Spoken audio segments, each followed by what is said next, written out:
하나님 말씀은 마태복음 20장 15절부터 19절입니다. 마태복음 20장 15절부터 19절.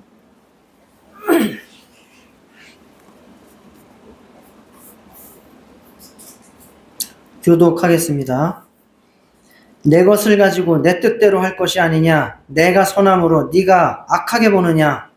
이와 같이 나중된 자로서 먼저 되고 먼저된 자로서 나중되리라. 예수께서 예루살렘으로 올라가려 하실 때에 12 제자를 따로 데리시고 길에서 이르시되 보라, 우리가 예루살렘으로 올라가니 인자가 대제사장들과 서기관들에게 넘겨주매 그들이 죽이기로 결의하고 이방인들에게 넘겨주어 그를 조롱하며 채찍질하며 십자가에 못 박게 할 것이나 제3일에 살아나리라.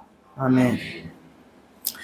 네, 우리가 지난주까지 말에 대해서 믿음의 말이 얼마나 중요한지 우리가 어떻게 해야 할 것인지에 대해서 살펴봤습니다. 이번 주하고 다음 주에 전할 주제는 예수님의 핵심 메시지를 두 주에 걸쳐서 말씀드리도록 하겠습니다. 사복음서의 요약이라고 할 수 있을 것입니다.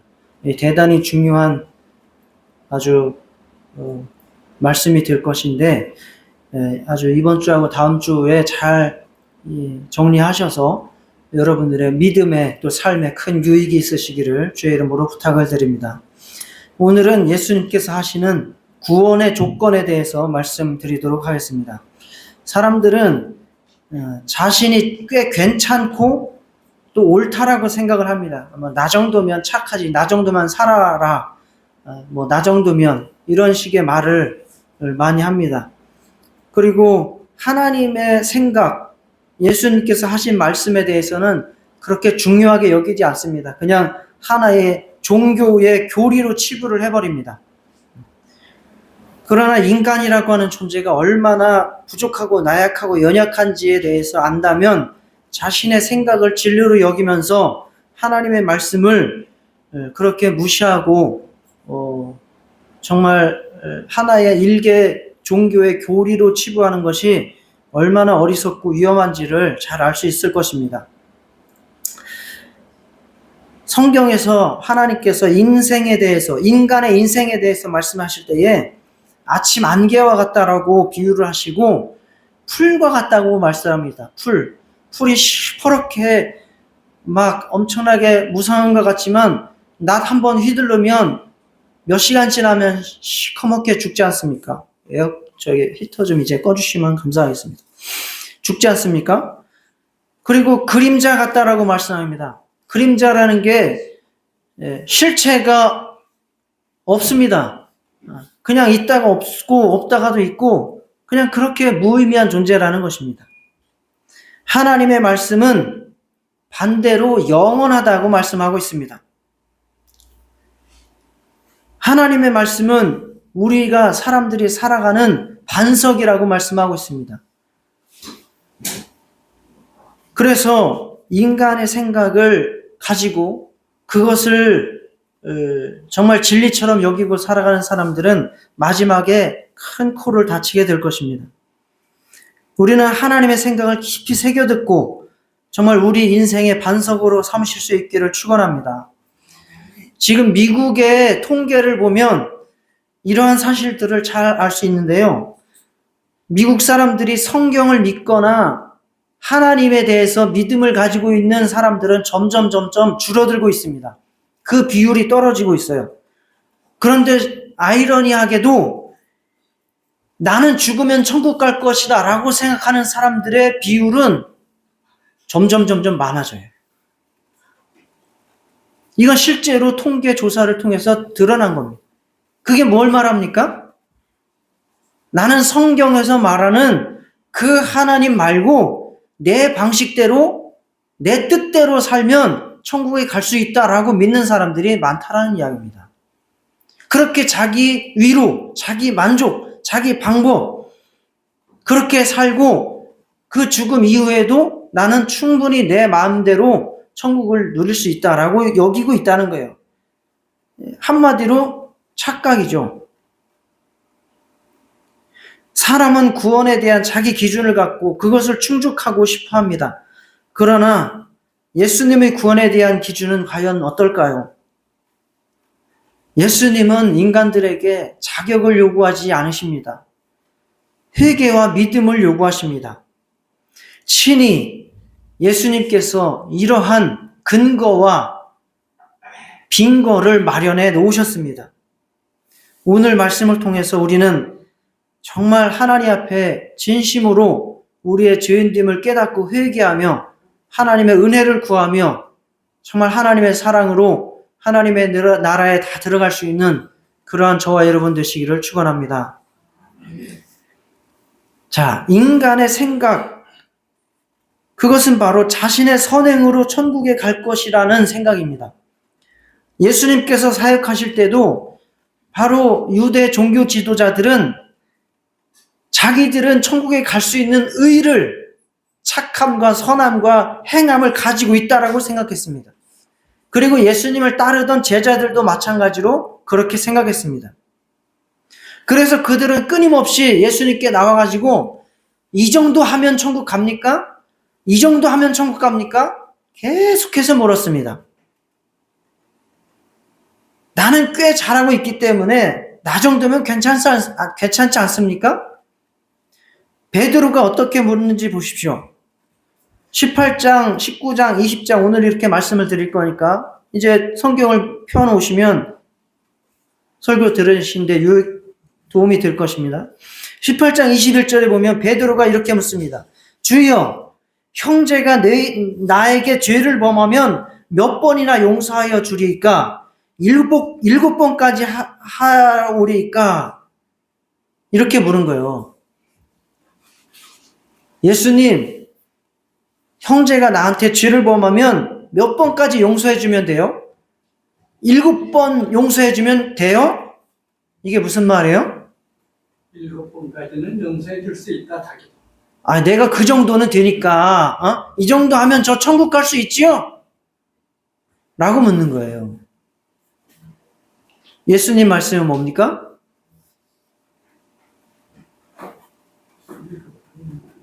7번에 70번까지라도 할지니라. 그건 무한대로 하라는 얘기예요. 무한대로 하라는 얘기입니다. 용서의 커트라인이 어딥니까? 천국 갈 수 있는 용서의 커트라인을 묻고 있어요.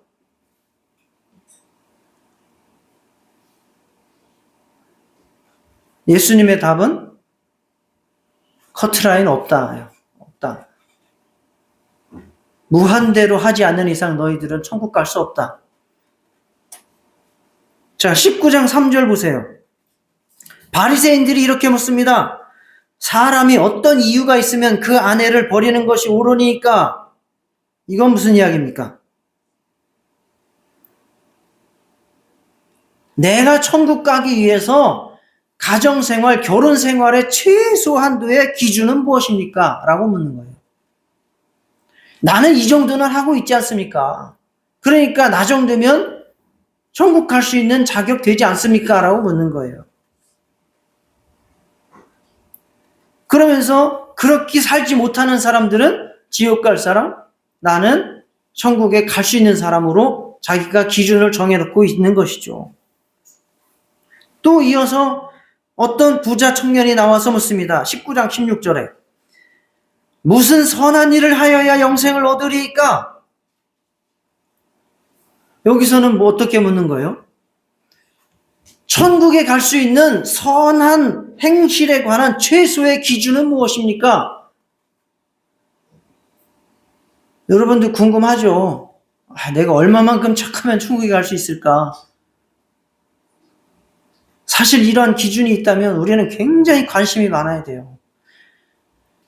대학교 한번 가려고 해도 그 학교의 커트라인이 어느 정도인지, 입시 자격 요건이 무엇인지 얼마나 관심이 많습니까? 그것 공부하고 그것 알기 위해서 할아버지의 재력과 엄마의 열심이 필요한 거거든요. 그렇게 그 입시 컨설턴트 하는 사람들 엄청나게 많습니다. 그거 돈을 어마어마하게 주고 그런 기준을 알아보고 그것을 우리 자식이 거기에 맞추도록 컨설팅 해주는 사람들이 돈을 억수로 받고 그렇게 해주는 일이 많아요. 우리가 천국에 가는 문제에 있어서 정말 이러한 기준들 너무너무 궁금한 것이 사실이에요. 다들 궁금해서 지금 묻고 있습니다. 내가 선한 일을 어느 정도까지 하면 천국에 갈 수 있습니까? 예수님께서 그들에게 그래 너는 천국에 갈 자격 된다. 조금만 더 하면 된다. 뭐 이런 식으로 말씀하신 적 있습니까? 없습니다. 오히려 그 부자 청년 절망하고 돌아갔습니다. 이런 것들을 다 보고 나서 제자들이 이렇게 한탄하면서 묻습니다. 그렇다면 누가 구원을 얻을 수 있습니까? 예수님 기준이 너무너무 높네요. 그러면 누가 구원을 얻을 수 있습니까? 라고 예수님께 묻습니다. 나름대로 하나님을 잘 섬긴다고 착하게 산다고 생각하는 유대인들과 예수님을 따르고 있는 제자들, 자기들은 천국에 갈 수 있는 자격이 충분히 있다거나 혹은 가깝다라고 생각하는 사람들, 그들이 이렇게 예수님께 큰 관심을 가지고 질문을 했지만 정말 뚜렷한 명확한 답을 듣지 못했습니다. 그러면서 뻔히 드러나게 죄짓는 그러한 죄인들을 향해서는 특히 뭐 세리나 창기 이런 사람들에 대해서는 지옥에 가는 것이 확정되었다라고 자기들은 판단했습니다. 제자들도 어린아이들이 예수님께 오는 것을 막 꾸짖으면서 내쫓았어요. 너희들은 천국 들어올 자격 없다라는 이야기예요. 마태복음 19장 13절에 내쫓았죠. 그러나 예수님은 구원의 기준에 대한 어떠한 질문에 대해서도 결코 쉽거나 만만하거나 인간이 할 만한 기준을 제시하시지 않으셨습니다. 오히려 인간으로서는 불가능한 기준을 제시하셨습니다. 이것은 무엇입니까?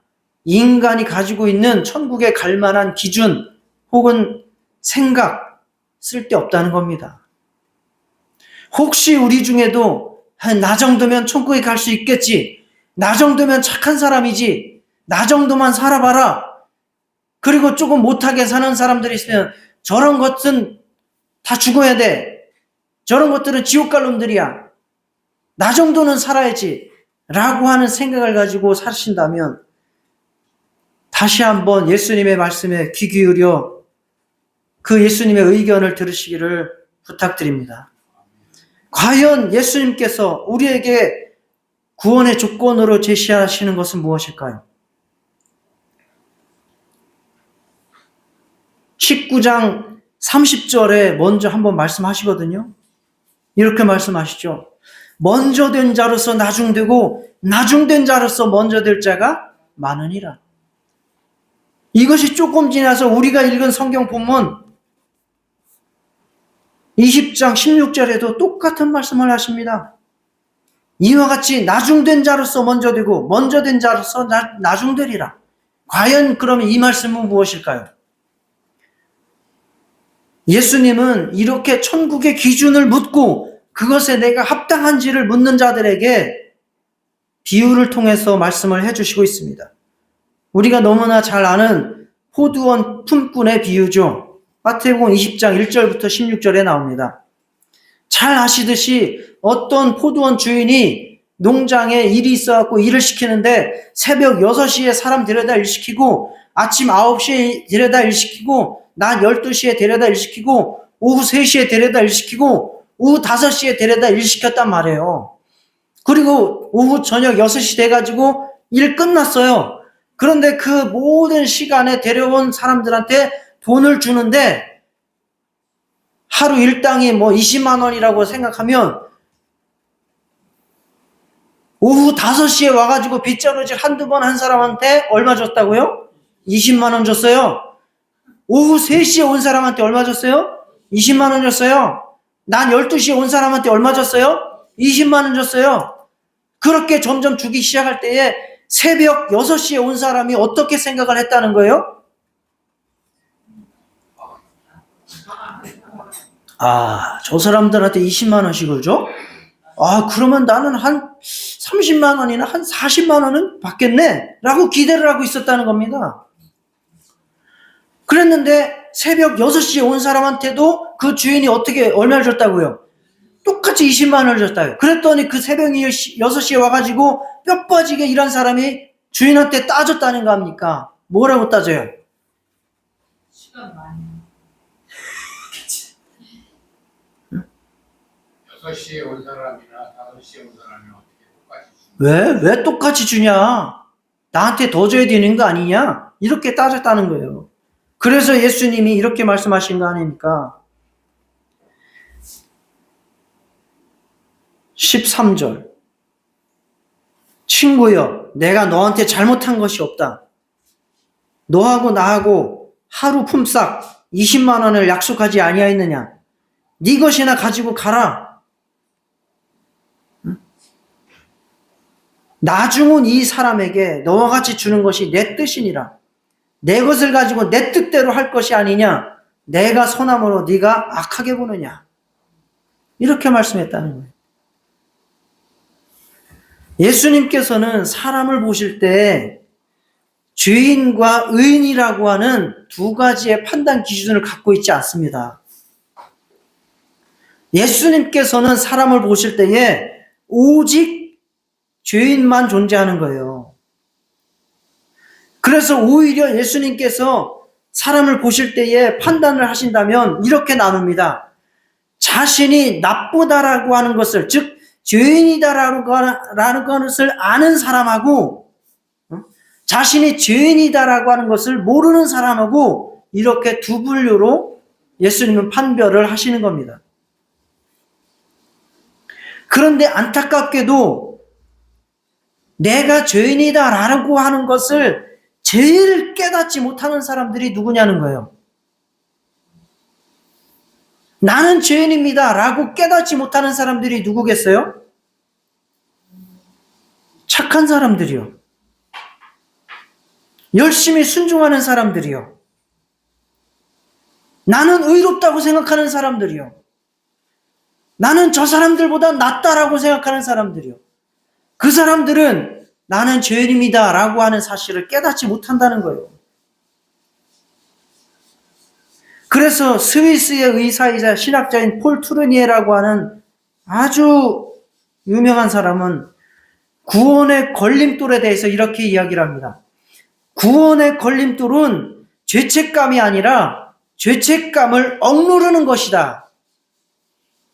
그래서 자기를 합리화시키고 자기 의에 빠진 사람이다 라고 이야기를 합니다. 죄책감을 가진 사람들은 구원을 받을 확률이 더 훨씬 높고, 죄책감이 없는 사람, 나는 어쩔 수 없이 내가 다 마땅하니까, 그럴만하니까 그렇게 행한 거야 라고 자기를 합리화시키는 사람은 오히려 천국에 들어가는 걸림돌이 된다라고 말씀을 했습니다. 예수님은 인간이 아무리 노력을 해도 모든 사람이 똑같이 죄인이라고 그렇게 여기십니다. 예수님은 그들이 완전하고 정말 흠이 없다라는 것을 뽐내는 것이 아니라 내가 죄인입니다 라고 그것을 고백하면서 그 죄를 어떻게 해결할 수 있을까? 정말 하나님께서 나에게 은혜를 베풀어 주십시오 라고 찾는 자들, 그들에게 은혜가 되시고 구원의 길이 열릴 것이라는 것을 말씀하고 있는 겁니다. 우리가 구원에 이르게 되기 위해서는 정말 하나님께서 제시하시는 길을 찾아야 되는데, 그것은 바로 내가 스스로 자격을 갖추려고 하는 것이 아니라 나에게는 천국 갈 자격이 없습니다 라고 솔직히 인정하는 것이라는 것입니다. 율법을 잘 지키면서 착하고 의롭게 살던 사람들, 그 사람들은 이러한 예수님의 말씀이 걸림이 되었습니다. 그래서 왜 저런 사람들을 구원하고 나를 똑같은 취급을 하냐 이렇게 이야기를 하고 나온 것입니다. 새벽 6시부터 일했다는 거죠. 그들을 향해서 말씀하시는 겁니다. 나중된 자로서 먼저 되고 먼저 될 자로서 나중되리라. 나중된 자들이라고 치면 당시에 세리들이나 창녀들 정말 뻔뻔하게 자기들이 죄를 다 드러나면서 그렇게 살아가는 사람들, 불순종하는 사람들입니다. 반면에 먼저 된 사람들이라고 치면 바리새인, 서기관, 율법사들, 자기들은 겉으로 의로운 척, 착한 척, 선한 척, 순종하는 척 하지만 사실은 그 속에는 하나님을 사랑함이 없고 완악한 마음으로 가득한 사람들입니다. 불순종하는 자들은 이미 그들이 자기 심령을 악하다는 것을 알아요. 나는 죄인이다라는 것을 너무나 잘 알아요. 그래서 예수님의 말씀에 동의하고 그 죄를 어떻게 하면 해결할 수 있을지 그것을 사모하고 기다리고 있습니다. 그러나 겉으로 의로운 척, 착한 척, 선한 척 하는 사람들은 자기들이 죄인이다라고 인정하지 않습니다. 그래서 결국 하나님의 구원의 길을 따르지 못하는 것입니다. 이러한 사실에 대해서 마틴 로이드 존소 목사님이 이렇게 이야기를 합니다. 기독교 최대의 적은 부도덕이 아니라 도덕이다. 기독교의 최대의 적, 즉 구원의 최대의 적은 부도덕하게 사는 것이 아니라 오히려 도덕적으로 사는 사람들의 그 의다라는 거예요. 먼저 된 자들이라고 하는 사람들은 실질적으로는 불경건한 경건을 행하고 있는 것이고 불순종적인 순종을 행하고 있는 거예요. 덕을 가장한 악을 행하고 있는 것이고 자신의 이익을 위해서 순종하는 것이고 남들과 비교하기 위해서 자기를 착하게 사는 척을 하는 사람들이고 그래서 남들보다 내가 낫다는 것을 내세우기 위해서 살아가는 사람들이 바로 먼저 된 자들, 도덕적인 사람들이라는 것입니다. 예수님은 그런 자들을 향해서 대단히 책망하셨습니다. 그들을 향해서 회칠한 무덤이다. 이 뱀들아, 독사의 새끼들아 라고 저주에 가까운 언어를 사용하셨습니다. 지금까지 제가 드린 말씀에 대해서 쉽게 설명을 드릴게요. 자, 태어나면서부터 평생을 한 번도 씻은 적이 없어요. 그런 사람이 비싼 옷을 사서 입고 비싼 화장품을 사서 바르면서 나는 아름다운 사람이다. 나는 아주 향기가 나고 윤택한 사람이다. 라고 주장을 한다면 여러분들은 그 사람에 대해서 어떻게 취급을 하겠습니까? 과연 그 사람에게서 아름다운 향기가 나면서 깨끗한 그러한 모습이 과연 나올까요? 그럴 리가요. 그럴 리가 없습니다. 또 한 가지 예를 들까요? 병 증상이 없는 사람인데 그 사람이 속에서 암덩어리가 존재하는 사람이 있을 수 있어요. 그죠? 그 사람이 위험합니까? 아니면 속에서 작은 병, 얼마든지 고칠 수 있는 병인데 그것이 밖으로 드러나는 사람이 건강한 사람입니까? 드러나는 게 더 건강한 거예요. 아무 증상이 없다가 갑자기 드러나가지고 죽는 사람보다 병의 증상이 드러났는데 그것을 고칠 수 있는 사람이 훨씬 더 건강합니다. 그래서 옛날 속담에 골골 80이라고 했지 않습니까? 부자 청년, 19장에 나오는 그 부자 청년, 자기는 천국에 갈 수 있는 자격이 충분하다고 생각했습니다. 그래서 예수님이 네가 이것도 행하라, 이것도 행하라 5계명부터 9계명까지를 물었거든요. 다 행했습니다. 어렸을 때부터 완벽하게 행했습니다. 라고 이야기했어요. 그때 예수님이 뭐라고 했습니까? 10계명의 10번째 계명을 들이미십니다. 10번째 계명은 마음의 탐욕이에요. 그 전의 계명들은 행함이 드러나는 거라면 10번째 계명은 마음의 탐욕을 요구하는 거예요. 그랬더니 그 10번째 계명 탐욕에 대해서 자기가 통과할 수 있었어요? 없었어요? 없었어요. 마음의 탐욕을 제어할 수 없었습니다. 자기의 재물을 포기할 수 없었습니다. 그 10번째의 마음의 탐욕을 제어하지 못했다는 얘기는 결국 10계명의 1계명도 통과할 수 없다는 이야기입니다. 10계명의 2계명부터 10계명 혹은 4계명부터 10계명을 어긴 사람은 1계명을 똑같이 함께 어긴 거예요. 무슨 얘기인지 아세요?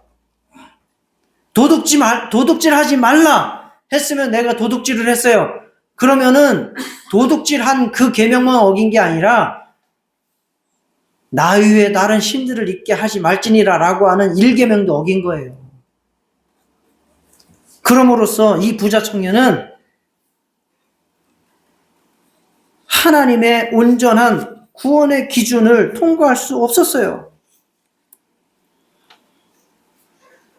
나의 기준과 의를 버리고 정말 하나님께 나의 죄를 고백하면서 하나님의 은혜를 구하실 수 있는 저와 여러분 되시기를 축원합니다.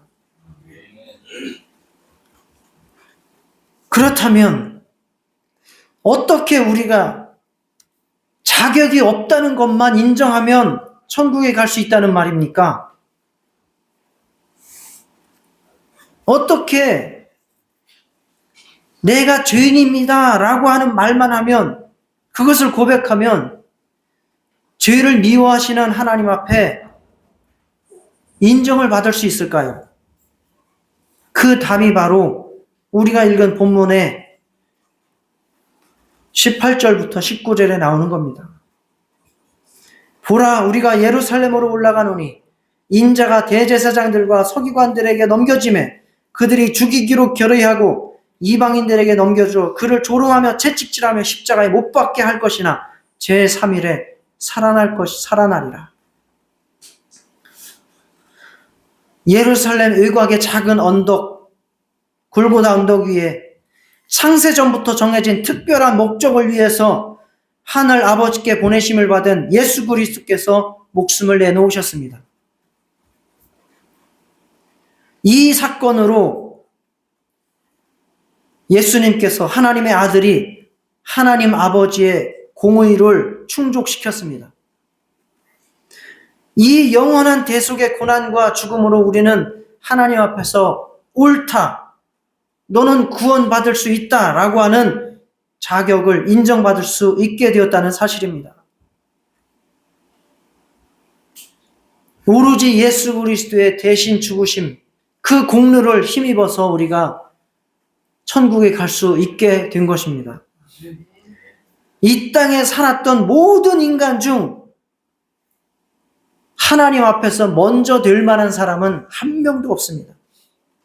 진정으로 먼저 될 사람이 과연 누가 있겠습니까? 굳이 따지자면 진정으로 하나님 앞에서 먼저 될 자격에 충분한 분은 한 분밖에 없습니다. 그분은 누굽니까? 예수님입니다. 그래서 골로새서 1장 15절에 그는 보이지 아니하는 하나님의 형상이시요 모든 피조물보다 먼저 나신 분이다 라고 말씀을 했고, 히브리서 4장 15절에도 우리에게 있는 대제사장은 우리의 연약함을 동정하지 못하실 리가 아니요 모든 일에 우리와 똑같이 시험을 받으신 이르되 죄는 없으시니라 라고 말씀했습니다. 우리 인간들의 원초의 형상이시면서 죄가 없으신 분, 오직 예수님만 하나님 앞에서 먼저 될 자격이 충분하신 분입니다. 나머지 인간들은 사실은 다 나중된 자들, 즉 하나님 앞에 구원받을 자격이 없는 자들입니다. 그런데 그분, 실질적으로는 가장 먼저 된 분, 그러한 자격이 충분한 분, 그분이 스스로 나중되신 것입니다. 예수님께서 십자가 위에서 우리를 위해 자격을 잃어버리고 제자들과 종교 지도자들 그리고 하나님 아버지 앞에 거부를 당하셨습니다. 그래서 우리 나중된 자들, 우리는 나이를 불문하고 그리고 어떤 사회적 지위와 아무 상관없이 하나님 앞에 먼저 된 자가 될 수 있는 것입니다. 예수님께서 십자가 위에서 지옥을 경험하신 그 덕분에 우리는 율법 준수를 하지 못하면서도 자격을 갖추지 못했으면서도 영생을 얻을 수 있게 된 것입니다. 즉 나중된 자가 먼저 될 수 있게 된 것입니다. 예수님이 종일 수고하고 십자가 위에서 모든 물과 피를 다 흘리시는 그 죽음을 당하신 그 덕분에 우리는 일도 하지 아니하고 하나님께 어떤 의로운 것도 없고 내세울 것도 없이 행한 것이 아무것도 없으면서도 하나님 아버지께서 주시는 하루치 온전한 품삯을 다 받을 수 있게 되었습니다. 예수님이 죽었다가 살아나신 덕분에 우리는 나의 노력이 아니라 나의 자격이 아니라 예수님의 나중되심 때문에 우리는 하나님 앞에 옳다 인정을 받고 구원을 받고 온전한 품삯을 받는 자들이 된 것입니다. 우리 한번 따라해 보시겠습니다. 예수님이 나중되심으로 내가 먼저 되었다. 예수님의 지옥 경험으로 나는 영생을 얻었다.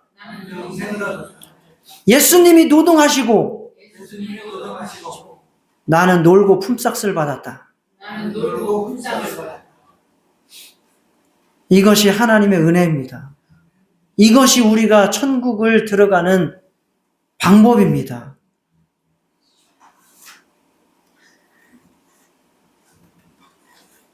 우리가 놀고 돈 받는 거 얼마나 좋습니까? 돈에 엄청나게 민감하기 때문에 놀고 돈 받는 거 굉장히 좋은 일입니다. 로또 맞으시기를 축원까지는 안 하고 바라겠습니다.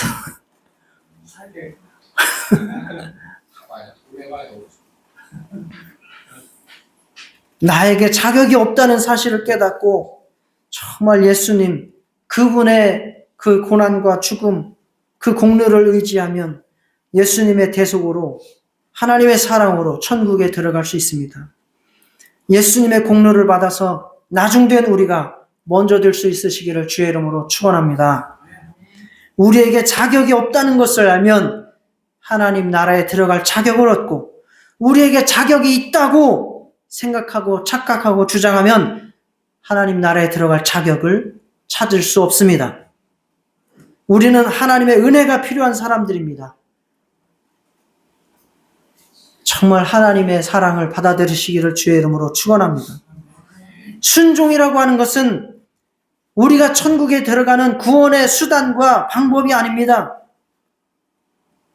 구원받은 자로서 하나님 앞에 사귀는 과정이 순종일 뿐입니다. 나는 아무것도 아닙니다. 나는 죄인 중에 괴수입니다. 하나님 은혜에 점점 더 깊이 들어가면서 그 감격에 대해서 반응하는 것이 바로 우리의 성화이고 순종일 뿐입니다. 우리가 순종하면서 나의 의가 드러나고 다른 사람들과 자꾸 비교하게 된다면 우리에게는 자꾸 나의 의가 살아나는 것이고 내게서 복음이 없어지고 하나님의 구원의 조건이 없어지고 있다는 사실을 기억하시고 두려워하시기를 바랍니다. 복음이라고 하는 것, 하나님의 은혜라고 하는 것, 나는 아무 자격이 없이 하나님의 은혜로 천국 간다는 것, 그것은 복음, 즉 천국에 들어가는 신앙생활의 출발 엔진입니다. 뿐만 아니라 그 복음은 우리를 천국으로 완성해서 착륙하게 하는 엔진도 된다는 사실을 믿으시기 바랍니다. 복음은 우리를 천국으로 출발시키는, 이륙시키는 엔진이고, 우리를 계속해서 천국으로 들어갈 수 있도록, 날아갈 수 있도록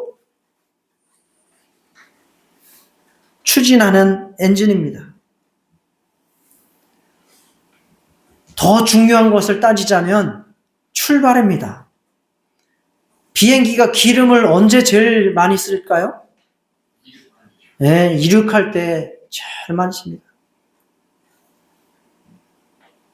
그것처럼 우리가 신앙생활을 처음 출발할 때 그 엔진, 바로 나는 아무것도 아닙니다. 하나님의 은혜가 저에게 필요합니다. 정말 그 예수님의 공로를 의지합니다. 라고 하는 그 출발이 굉장히 중요하고, 그 이후에도 살아갈 때 그러한 믿음으로 나는 아무것도 아닙니다.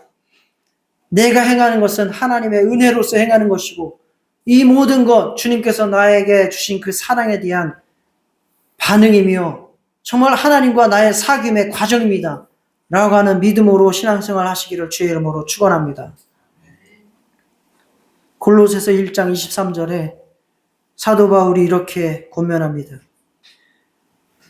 믿음에 거하고 터 위에 굳게 서서 들은 바 복음의 소망에서 흔들리지 않기를 원한다. 라고 우리에게 축복했습니다. 정말 우리도 이와 같은 예수님의 핵심 메시지, 정말 나의 죄인됨을 고백하며 하나님의 큰 은혜를 사모하고 그 사랑 가운데서 신앙생활 끝까지 완수하시기를 주의 이름으로 축원합니다. 다 같이 나중된 자가 되게 하셔서 먼저 된 예수님의 공로에 힘입어 먼저 된 자로 천국에 입성하게 하여 주옵소서. 다 같이 기도하시겠습니다.